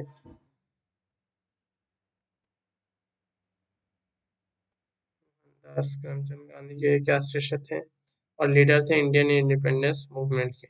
और ये यूनाइटेड स्टेट्स चले जाते हैं 1922 में पॉलिटिकल साइंस पढ़ने के लिए और इकोनॉमिक्स पढ़ने के लिए universities, 8 universities in California, Iowa, Wisconsin और ओहियो में। और ये गांधी ने स्टाइल रिवॉल्यूशनरी एक्शन को एडवोकेट करते थे और attempt to change people mind के, लोगों के माइंड को चेंज करने के लिए उन्होंने बहुत प्रयास किया।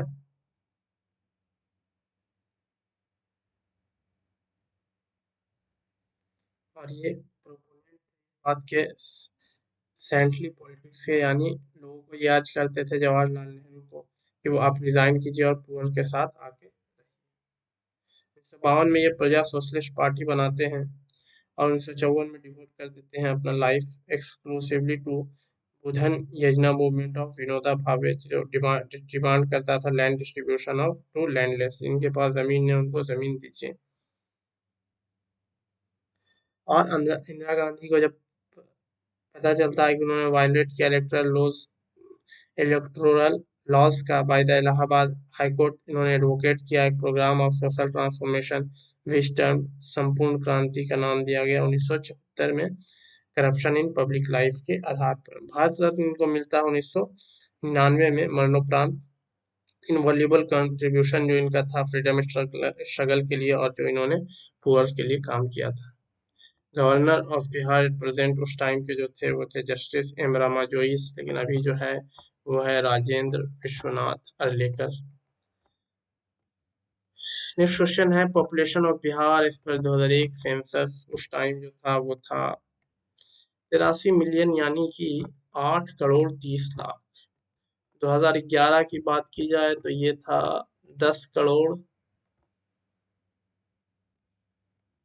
80 लाख था, और अभी के हिसाब से 13 करोड़ हो गया, कास्ट सर्वे जो आया उस हिसाब से।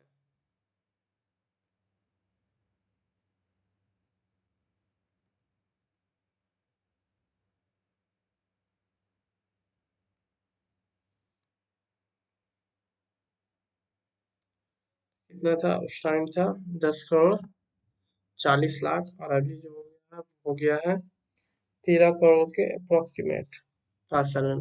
How many members are there in Bihar legislative assembly? तो लेजिस्लेटिव असेंबली में 243 और लेजिस्लेटिव काउंसिल में 75। ठीक है। झंडा गीत किसने लिखा है? तो श्यामा लाल गुप्ता ने लिखा है। ठीक है। Third largest civilian award Padma Shri भी ने मिला है, और इन्होंने पहली बार झंडा गीत को ऑफिशियली अडॉप्ट किया गया था इंडियन नेशनल कांग्रेस के द्वारा 1924 में, और इन्होंने पहली बार गाया था 13 अप्रैल 1924 को जलियांवाला बाग शहीदी दिवस पर। और इनका जो था झंडा गीत वो था, विश्व विश्व तिरंगा प्यारा झंडा ऊंचा रहे हमारा, एक्सेप्ट किया गया है फ्लैग सॉन्ग ऑफ इंडिया, और संग किया जाता है हर साल during the flag hosting ceremony at the independence day and Republic day celebrations. किसने कहा था Swaraj is my birthright and I will have it? तो ये कहा था बाल गंगाधर तिलक ने। इन्हें फादर ऑफ इंडियन अनरेस्ट भी कहा जाता है, और ये बॉर्न हुए थे केशव गंगाधर तिलक। इनके पिताजी थे 1856 रत्नागिरी में बॉर्न हुए थे, और इनको लोकमान्य तिलक के नाम से भी जाना जाता है। और ये अपोज करते थे मॉडरेट वेज से, यानी रिवोल्यूशनरी लीडर्स में आते हैं। एडवोकेट हमेशा करते थे स्वराज और सेल्फ रूल का। इन्होंने स्टेब्लिश किया था all India home rule league Belgium में with the slogan swaraj is my birthright and I shall have it. तो फोर्थ स्टेटमेंट यहाँ से करेक्ट हो गया। और इन्होंने प्रोपोनेंट किया था, बाइकआउट किया था स्वदेशी मूवमेंट के दौरान। और दो इन्होंने पेपर पब्लिश किए थे, केसरी मराठी में और मराठा इंग्लिश में। तो ये चीज़ आपको ध्यान रखना है। महाराष्ट्र जो पेपर है वो था आपका इंग्लिश लैंग्वेज में, और केसरी जो था मराठी में था। इस चीज़ को आपको ध्यान रखना है। और तिलक जो है, तिलक बाल गंगाधर तिलक की मृत्यु 1 अगस्त 1920 को हो जाती है, day on the launching of non cooperation movement था। और उसके बाद गांधी जी स्टार्ट करते हैं Tilak fund to pay respect to contribution and sacrifices of Tilak for the freedom struggle के लिए तिलक फंड वो करते हैं। ठीक है। How many women chief minister are there in India at present? तो उस टाइम का क्वेश्चन था, तो उस टाइम के हिसाब से वन होगा, अभी के हिसाब से आप देख लेंगे। Which incident led Gandhi ji to withdraw non cooperation movement? तो चौरी चौरा एपिसोड है, बहुत ज्यादा पूछा गया है इस चीज को, आप एक बार अच्छे से देख लेंगे कि 1920 में जब नॉन कॉपरेशन मूवमेंट स्टार्ट करते हैं महात्मा गांधी, उसके बाद ये चलते रहता है। 4 फरवरी वो दिन था 1922 का, जब गोरखपुर डिस्ट्रिक्ट के चौरी चौरा में उत्तर प्रदेश में यहाँ पर क्या है आगजनी हो जाती है, और यहाँ पर 22 पुलिस वालों को मतलब इनकी मार दिया जाता है, उसमें आग लगा के पुलिस स्टेशन में। और इसकी वजह से महात्मा गांधी क्या है नेशनल बेसिस पर विड्रॉ कर लेते हैं इस पूरे कैंपेन को। और ये कैंपेन स्टार्ट हुआ था, रिप्रेसिव गवर्नमेंट रेगुलेशंस था जो उनके खिलाफ, जैसे रॉलेट एक्ट था, अल्टीमेटली अचीव स्वराज करने के लिए। और इसके लिए बहुत सारे प्रोटेस्ट और non violent civil disobedience tactics अपनाए गए, जैसे सत्याग्रह। कितने women parliamentarians are there in 14th Lok Sabha? उस टाइम के हिसाब से क्वेश्चन है, अभी के हिसाब से आप देख लेंगे। अभी कितने हैं? तो अभी 74 है। इससे पहले कितने थे? तो इससे पहले जो है 78 थी, 2019 में कितनी थी? 78 थी।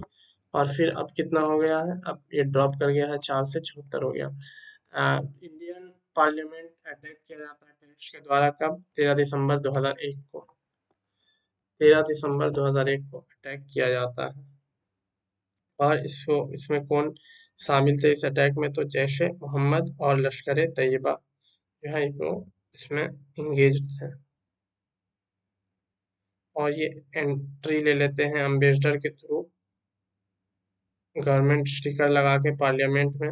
फॉइल गवर्नमेंट स्टिकर, उन्हें लगता है कि ये गवर्नमेंट स्टिकर है, और एंट्री ले लेते हैं। और उसके बाद बहुत ज़्यादा ये है वाइस प्रेसिडेंट के मोटर कैट को ब्रश कर देते हैं, इनवाइट करते हैं एक अनप्लान्ड कन्फ्रंटेशन। 1 घंटे तक आतंकी और सुरक्षा कर्मियों के बीच क्या भारी गोलीबारी होती है। सभी 5 आतंकवादियों को बेअसर कर दिया जाता है यहीं पर। हिंसक प्रकरण में दिल्ली पुलिस के 5 कर्मी, एक सुरक्षा गार्ड और एक माली भी इसमें मारे गए थे। पुलिस द्वारा की गई जांच से पता चला कि आत्मघाती दस्ते का गठन करने वाले सभी 5 आतंकवादी पाकिस्तानी नागरिक थे।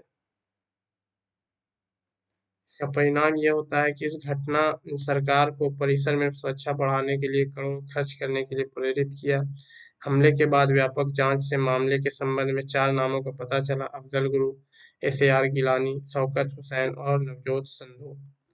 संधू को 5 साल के कठोर कारावास और जुर्माने की सजा सुनाई गई थी। गिलानी को बाद में बरी कर दिया गया था, जबकि हुसैन की सजा को आजीवन कारावास में बदल दिया गया था। अफजल गुरु को 9 फरवरी 2013 को फांसी पर लटका दिया गया था। नेक्स्ट क्वेश्चन है, which one of the following groups of Indian state indicates the correct descending order of population density as per 2001 census? तो उस हिसाब से है कि उस टाइम पे क्या है, कौन से स्टेट में पॉपुलेशन डेंसिटी किस हिसाब से था। सबसे ज्यादा किस में था? पंजाब में डेंसिटी था, फिर तमिलनाडु में उससे कम। Descending order of population density 2001 census के हिसाब से पंजाब, तमिलनाडु, फिर हरियाणा, महाराष्ट्र। तो दो चीज याद रखेंगे 2011 सेंसस के हिसाब से। अगर स्टेट्स की बात की जाए तो सबसे ज्यादा बिहार, उसके बाद वेस्ट बंगाल और उसके बाद केरल। अगर बात की जाए यूनियन टेरिटरीज और स्टेट दोनों मिला के अगर पूछा जाए तो सबसे पहले दिल्ली,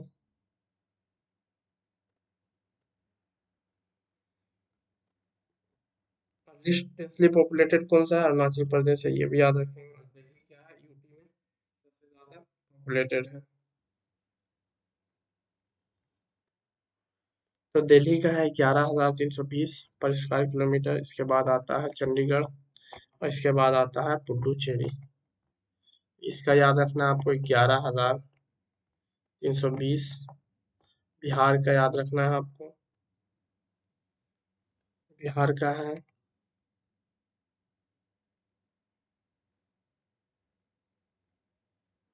1,106, 1,106। और अगर बात की जाए 1,106 और सबसे कम अरुणाचल प्रदेश का है मात्र 17। नेक्स्ट क्वेश्चन की तरफ बढ़ते हैं। Consider the following statement about agri trade of India during 2001, 2002 and 2002, 2003। तो उस हिसाब से आंसर क्या था उस टाइम, वन और टू। इसका क्या स्टेटमेंट था, एग्री इम्पोर्ट्स कंट्रीब्यूट किए थे 12% of total imports of India, और एडिबल ऑयल कंट्रीब्यूट किया था 62% of the value of total agri imports of India. Next question है, इंडिया लोकेटेड है, तो इंडिया का लैटिट्यूड और लॉन्गिट्यूड पूछ रहा है। तो लैटिट्यूड जो है 8 degree 4 minute north to 37 degree 6 minutes north, ठीक है। और 68 degree 7 minute east to 97 degree 25 minutes east. तो ये हो जाएगा ऑप्शन सी सही। इस क्वेश्चन की तरफ चलते हैं। The trans Himalayan rivers are, तो ट्रांस हिमालयन रिवर्स कौन कौन से हैं, सतलुज सिंधु गंगा ब्रह्मपुत्र, सतलज सिंधु ब्रह्मपुत्र सिंधु गंगा, और सतलज ब्रह्मपुत्र यमुना। तो इसका आंसर जो हो जाएगा वो ब्रह्मपुत्र सतलज और सिंधु हो जाएगा।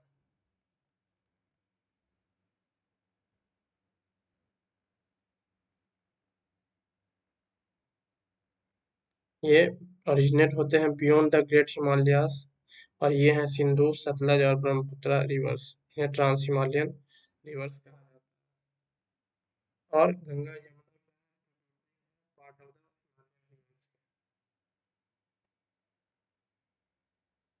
ये पार्ट है हिमालयन रिवर्स का, ट्रांस हिमालयन रिवर्स का।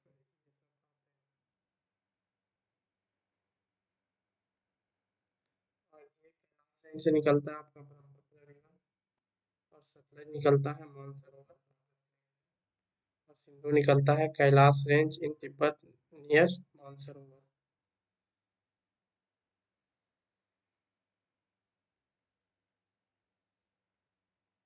Approximately how many million years ago were the Great Fold Mountains of the world formed? तो around 400 million years ago ये चीज हुआ था।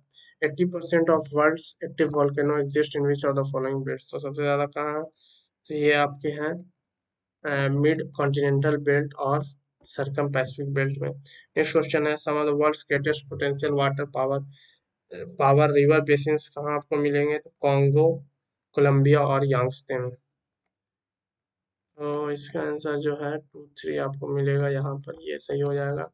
और इसके अलावा some of the greatest potential water power river basins आपको मिलेंगे कॉन्गो, कोलंबिया और यांगत्से में, ठीक है।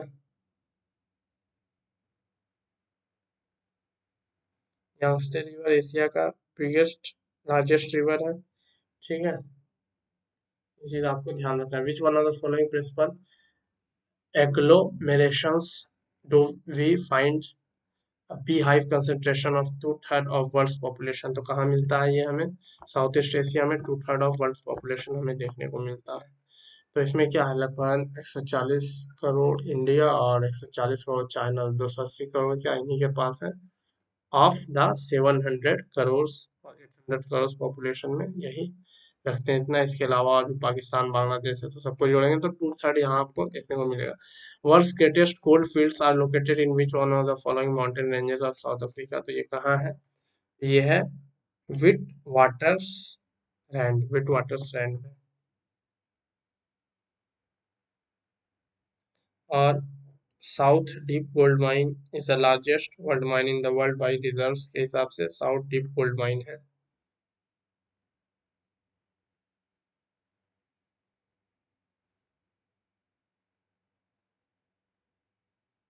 साउथ डीप जो है ये 7th डीपेस्ट माइन वर्ल्ड में है with A mine depth up to 2998 metre below the surface. Rich gold deposits occurring in conglomerate beds known as reefs were discovered in 1886 में ये हुआ था. Heavy in migration of miners followed and the city of Johannesburg grew near the center of the Witwatersrand में हुआ.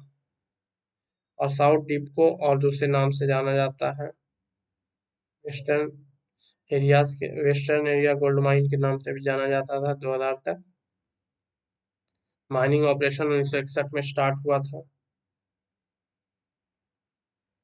और underground gold mine operate होता है to shaft system से, जिसमें साउथ शाफ्ट कॉम्प्लेक्स और ट्विन शाफ्ट कॉम्प्लेक्स के through. और ये प्रोड्यूस करता है 4.45 टन ऑफ गोल्ड प्रोड्यूस किया था 2018 में. और mine life of south deep expect किया जाता है ये 2092 तक इससे निकल सकता है. नेक्स्ट है नोट द इकोनॉमिक इंफ्रास्ट्रक्चर. इनमें से कौन सा इकोनॉमिक इंफ्रास्ट्रक्चर नहीं है? तो एजुकेशन हेल्थ क्या है? इकोनॉमिक इंफ्रास्ट्रक्चर नहीं है. इकोनॉमिक इंफ्रास्ट्रक्चर वो होता है जो डायरेक्टली लिंक होता है इकोनॉमिक डेवलपमेंट ऑफ कंट्री या ऑर्गेनाइजेशन से, जैसे power transportation, irrigation, communication. Social infrastructure ऐसा इंफ्रास्ट्रक्चर होता है जिससे इंप्रूव होता है इंडिविजुअल प्रोडक्टिविटी और अचीव किया जाता है सोशल ऑब्जेक्टिव, जैसे water supply, sanitation, health, housing, education, ये सब चीजें. Note included in the economic. अच्छा ये था इकोनॉमिक इंफ्रास्ट्रक्चर. अब सोशल में कौन सा नहीं है? तो सोशल में टेलीकम्युनिकेशन नहीं आएगा. Core industries in India. तो कोर इंडस्ट्रीज ये सब है electricity, coal, petroleum. Copper, gold, iron, coal in India are connected with one of the following. तो अच्छा, तो कॉपर कहाँ पाया जाएगा? खेतरी में, गोल्ड कोलर में, आयरन केदुरमुख में और कोल झरिया में. तो पहला सही हो जाएगा. नेक्स्ट क्वेश्चन है स्टेटमेंट पोस्ट क्वेश्चन है ये इंडियाज फिशिंग रिसोर्सेज के बारे में. इंडिया इज द सिक्स्थ उस टाइम से inland largest producer of fish in the world था, और सेकेंड इनलैंड फिश प्रोडक्शन था. उस हिसाब से ये सही था उस टाइम के हिसाब से. और 20 lakh kilometre square of exclusive economic zone है deep sea fishing extending 320 kilometre of sea from the coastline. तो ये भी सही है. Fisheries contribute 1% of the India GDP, ये गलत था. India's present annual fish production is about 30 million tons of which more than 60% क्या एक्सपोर्ट कर दिया जाता है. तो 1.3 सही था.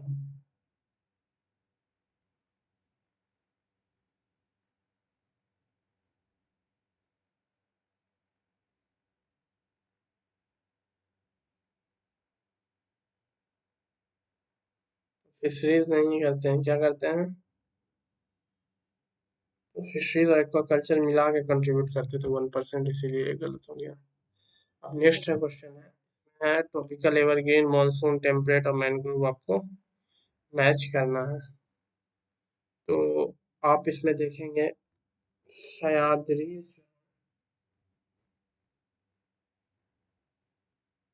मैंग्रोव आपको सह्याद्री में देखने को मिलेगा, ये इसका हो जाएगा.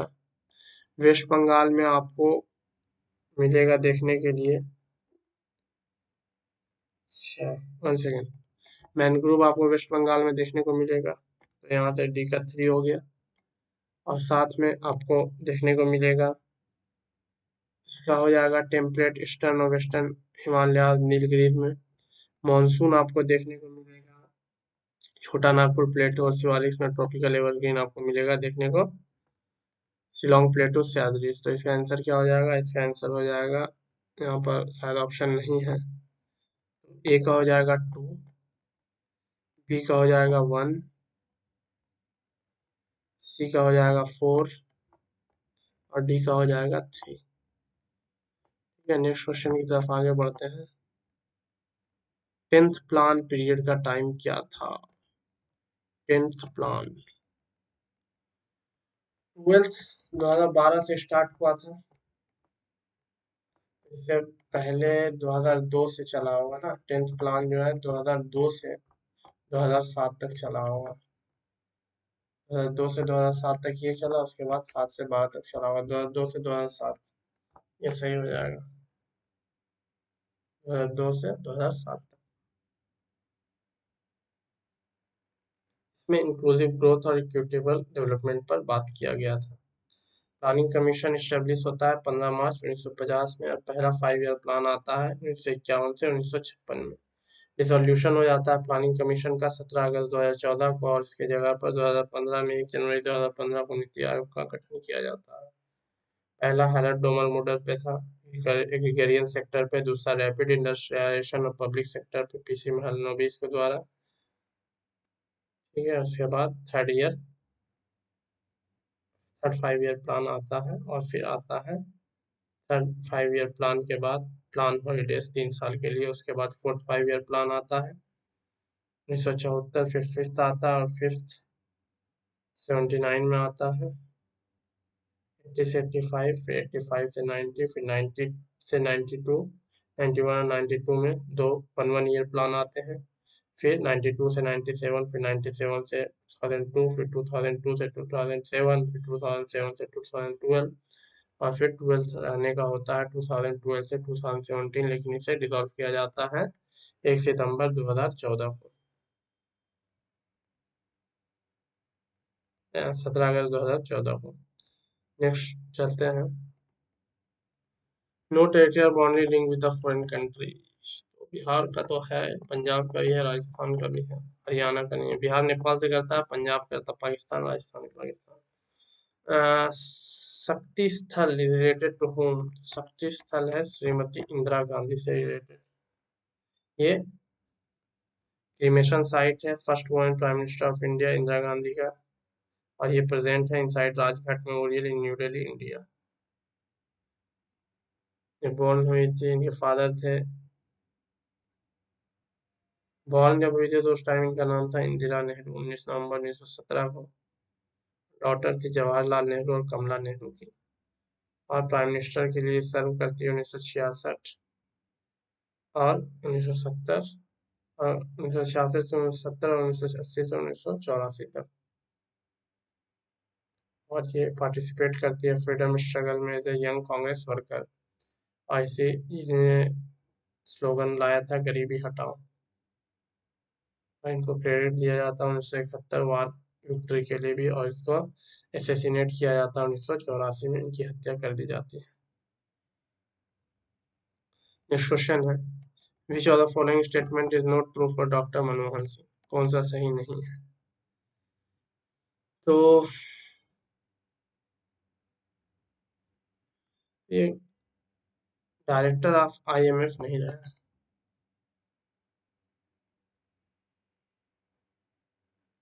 Sequence the correct as per the order of precedence for the following post of. सबसे पहले आएंगे गवर्नर ऑफ स्टेट्स, फिर आएंगे चीफ जस्टिस ऑफ इंडिया, फिर आएंगे चीफ मिनिस्टर ऑफ स्टेट, फिर आएंगे चीफ इलेक्शन कमिश्नर। ये हो जाएगा सही आपका। Recommendation of the President of India on the specific union state fiscal relation are made by the, इसको मेड करते हैं फाइनेंस कमीशन, और फाइनेंस कमीशन का जिक्र है आर्टिकल 280 में।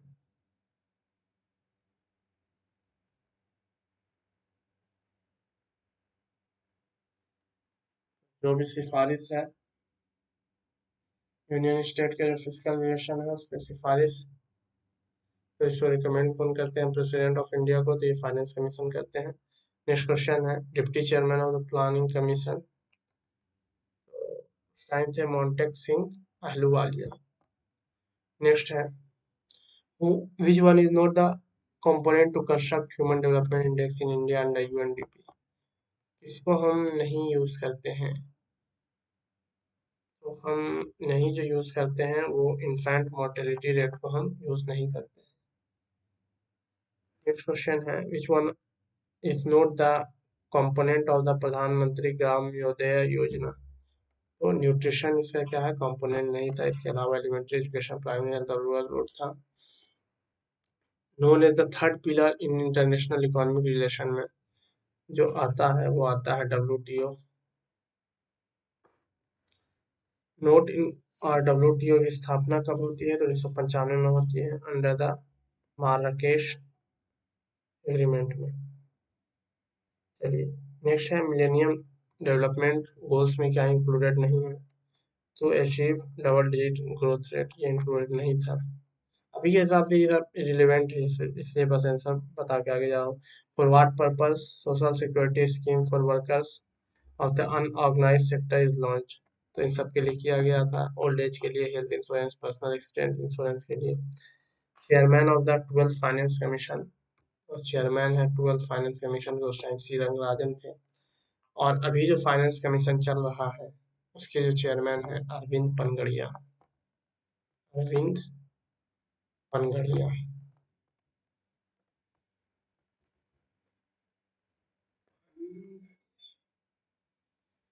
नेक्स्ट क्वेश्चन है rank of Bihar in views of population in India. 2011 के हिसाब से पॉपुलेशन में बिहार का जो रैंक आ रहा है वो आ रहा है थर्ड। एक नंबर पे यूपी, दूसरे पे महाराष्ट्र, और तीसरे पे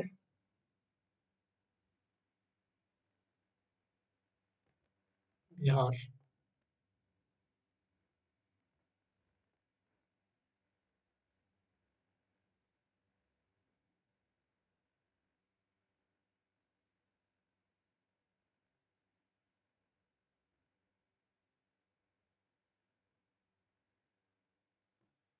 ठीक है, ये है। नेक्स्ट है which of the following country has territorial boundary linked with Bihar state? तो ये नेपाल है। ठीक है, इसके साथ बाउंड्री शेयर करता है बिहार।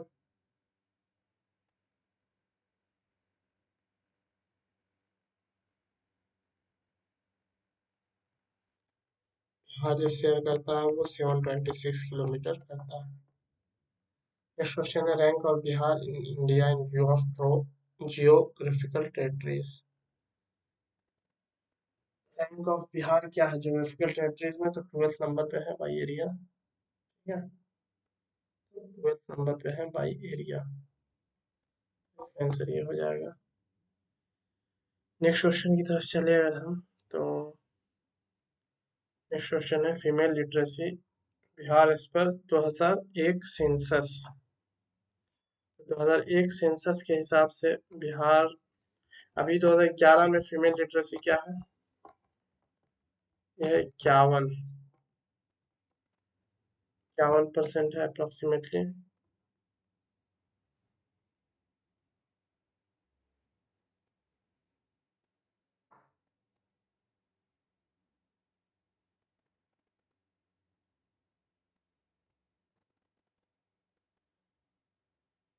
टाइम ये था 33.56%। अभी है 51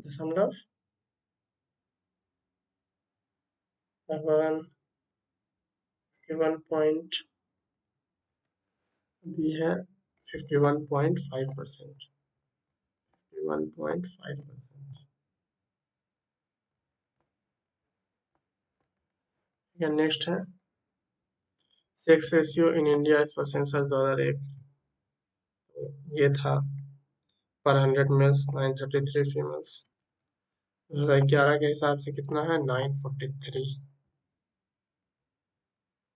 when did India's population touch 100 crore mark? ये कब हुआ था? ये हुआ था 2000 मई 2000 में। On September 11, 2001 which building in the USA was hit by terrorist attack? ये था वर्ल्ड ट्रेड सेंटर, पेंटागन में। 9/11 अटैक से ही कहा जाता है। नेक्स्ट क्वेश्चन है charter of UNO was signed in, ये कहाँ साइन होता है? तो ये होता है सैन फ्रांसिस्को कॉन्फ्रेंस में। How many members does NATO have? उस टाइम के हिसाब से 26 था। अभी जो मेंबर्स हैं वो हैं 32। और इसका हेडक्वार्टर्स कहाँ है? ब्रुसेल्स, बेल्जियम में। ब्रुसेल्स, बेल्जियम में हेडक्वार्टर्स है। Permanent seat of international court of justice कहाँ है? तो ये है द हॉग, नीदरलैंड में। और international court of justice established किया गया था 1945 में by the United Nation charter and started working किया था 1946 में।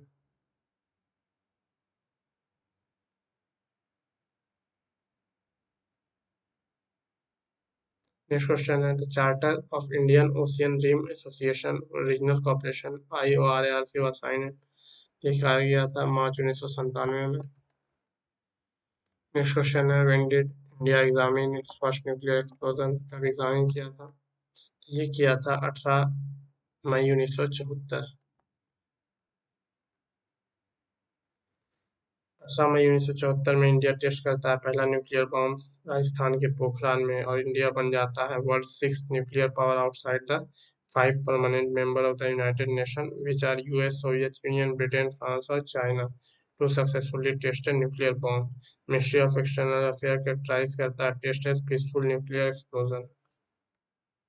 न्यूक्लियर प्रोग्राम स्टार्ट करते हैं 1944 में होमी जहांगीर भाभा फाउंड करते हैं Tata Institute of Fundamental Research post independence. Then prime minister Jawaharlal Nehru authorise करता है प्रोग्राम को और फोकस ये करता है पीसफुल डेवलपमेंट पे। Under Bhabha the programme steer करता है towards weapon design and production and from 1954 to 1959 research क्यूरेटिवली।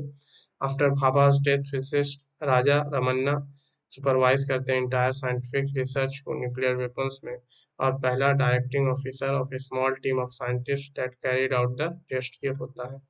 जब लाल बहादुर शास्त्री बनते हैं प्राइम मिनिस्टर तो अपॉइंट करते हैं फिजिस्ट विक्रम साराभाई को is the head of the nuclear programme but because of his Gandhi's beliefs he directed it toward peaceful purposes, और इसको direct करते हैं पीसफुल पर्पसेस की तरफ से। 1967 में when Indira Gandhi became the Prime Minister, the work of nuclear program resumed with renewed vigor. In September 1972, Gandhi authorized the Bhabha Atomic Research Center to manufacture a nuclear device and prepare it for test. The Indian Army's highest command was kept fully informed of the test preparation and were carried out under watchful eyes of the political leadership, with civilian scientists assist करते हैं उसमें। The device formally called किया जाता है peaceful nuclear explosive but it was referred to a smiling Buddha. Conduct किया जाता है under extreme secrecy. The device detonate करता है 18 मई 1974 को। Besides PM Gandhi only advisers Parmeshwar हास्कर और दुर्गाधार को पता होता है और 75 सिविलियन साइंटिस्ट को इस ऑपरेशन के बारे में पता होता है, इसके अलावा किसी को नहीं पता होता है। सोवियत यूनियन जो है डिसइंटीग्रेट होता है दिसंबर 1991 में।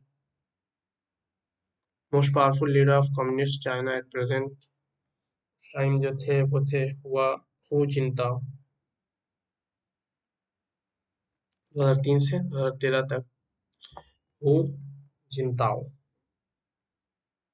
नेक्स्ट क्वेश्चन है only elected president in the history of unelected president in the history of USA was only five presidents in American history who never won a president election. The most recent was Republican General Gerald Ford थे जो 30th prime minister of the United state थे, जो सर्व करते हैं 1974 से 1970 तक और उसके बाद लेफ्ट कर देते हैं ऑफिस इन इलेक्टोरल डिफीट में। फोर्ड उन चंद लोगों में से है जिन्होंने वन टर्म प्रेसिडेंट जो पहली बार क्या है वन टर्म प्रेसिडेंट रहे और उसके बाद सेकेंड टर्म में वोटर्स ने उन्हें डिनाई कर दिया। तो इसका आंसर क्या हो जाएगा, इसका आंसर हो जाएगा फोर्ड। नेक्स्ट क्वेश्चन है most commonly use safety fuse wire is made of, ये बना हुआ होता है in alloy of tin and lead।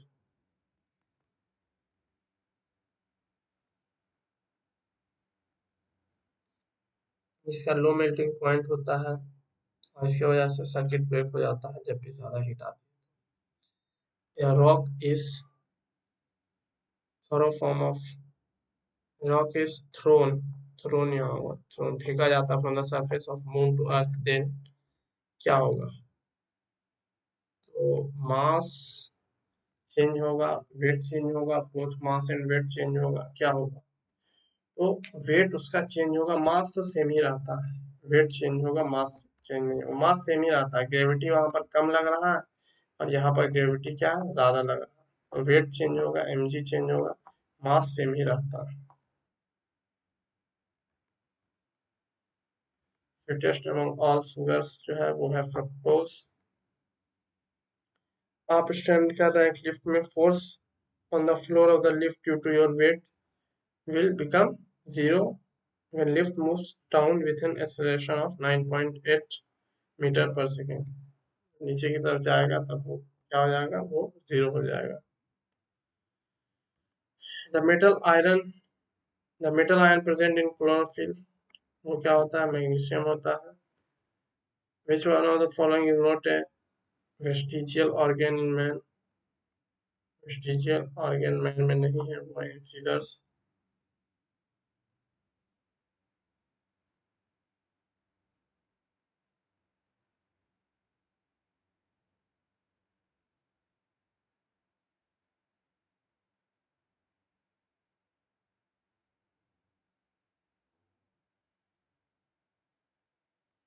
Scissors क्या present in front of the mouth. These teeth have sharp edges and are adapted for cutting food into small chewable pieces.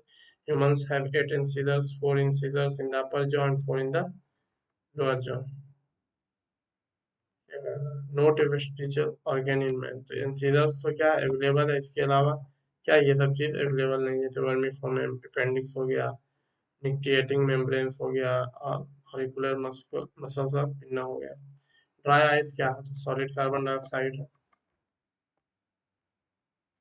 Evolution proceeds on account of, evolution proceed करता है struggle of existence पे। Next question है, in the process of electroplating A utensil with zinc, the utensil is made cathode, pure zinc is made anode. इस तरीके से ये होता है। इस प्रोसेस को क्या कहा जाता है, electroplating process. The noble gas not present in the air is, तो रेडोन क्या है, प्रेजेंट नहीं है। Argon neon helium present. One volume of zinc density 7100 kilogram per metre cube है, मिक्स किया जाता है two volume of copper density eight 900 kilogram per metre cube से to make brass. Density of brass क्या होगा, density of brass के लिए आप क्या करेंगे, इनको जोड़ के डिवाइड कर देंगे 3 से, तो आपका आ जाएगा, यानी एक वॉल्यूम है तो उसको एक बार करेंगे, इसको 2 बार करेंगे, जोड़ के फिर 3 से डिवाइड करेंगे, तो 8300 किलोग्राम पर मीटर क्यूब आ जाएगा, ये आंसर आ जाएगा। विच one of the vitamin necessary for clotting of blood, तो विटामिन के है। इसके बाद है a metal when left exposed to air for some time gets coated with green basic carbonate, the metal क्या है, वो मेटल है इथिलीन। ये मेटल जो है ये कॉपर है, इसमें क्या है, ग्रीन बेसिक कार्बोनेट आ जाता है। कॉपर जब CO2 के साथ रिएक्ट करता है तो इसमें क्या हो जाता है, ग्रीन बेसिक कार्बोनेट क्या आ जाता है इसमें। नेक्स्ट क्वेश्चन है, the gas used for artificial ripening of fruits is known as ethylene. Ethylene का फॉर्मूला होता है C2H4,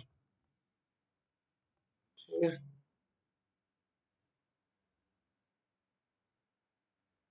इथिलीन एक गैस है जो आर्टिफिशियली इंसर्ट किया जाता है for the ripening of fruits and vegetables।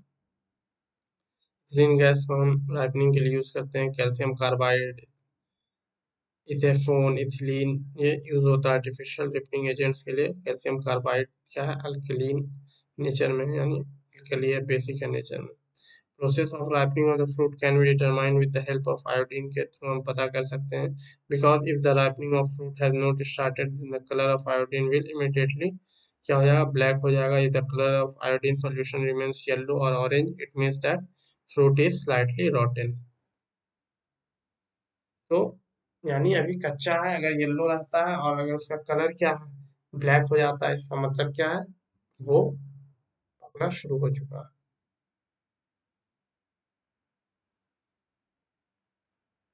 अच्छा, अगर पकना शुरू नहीं होगा तो ब्लैक हो जाएगा और येलो रह जाता है, यानी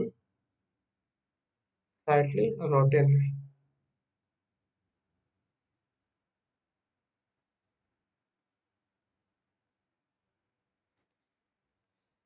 नेक्स्ट क्वेश्चन है, एक्सप्लोसिव नाइट्रोग्लिसरीन इज क्या है, एस्टर है।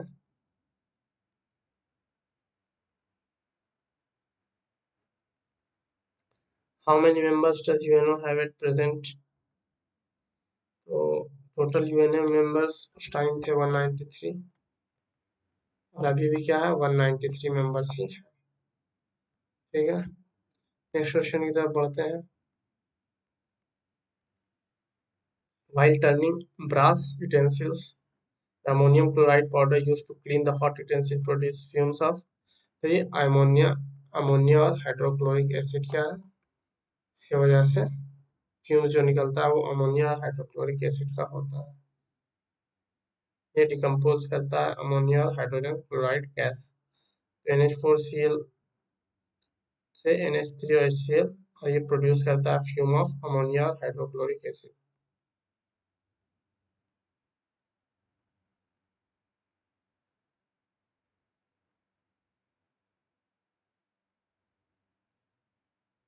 आर्ट ऑफ कलाई क्या है, प्रोसेस है coating an alloy surface such as copper और brass by deposition of metal tin in it. जब उसमें मेटल टिन डालते हैं तब ये होता है।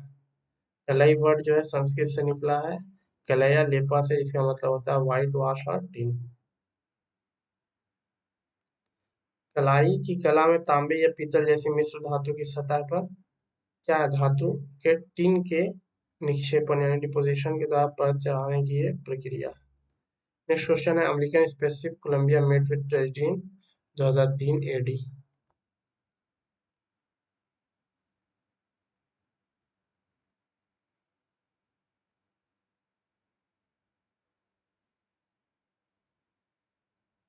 और इसी में मिशन स्पेशलिस्ट थी Kalpana Chawla. The end product of alcoholic fermentation का एंड प्रोडक्ट क्या होता है, इथाइल अल्कोहल होता है। नेक्स्ट क्वेश्चन है, one of the following out of the following the hormone, इसमें से कौन सा है, इंसुलिन एक हार्मोन है, इंसुलिन एक हार्मोन है। नेक्स्ट क्वेश्चन है, hydrofluoric acid is not kept in glass bottle because it react with silicon dioxide of the glass के साथ ये रिएक्ट कर जाता है हाइड्रोफ्लोरिक एसिड। HF जो होता है वो से रिएक्ट कर जाता है सिलिकॉन डाइऑक्साइड ऑफ ग्लास से react. Bihar is great religious centre for 6 Jain Buddhist, तो इसका आंसर हो जाएगा ऑल ऑफ them। इसके बाद मैथ्स के क्वेश्चन है, रहने देते बाद में करेंगे। आई होप ये वीडियो आपको पसंद आया, अगर पसंद आया तो इसे लाइक करें और प्लेलिस्ट में और बहुत सारे वीडियोस हैं, आप उन्हें चेकआउट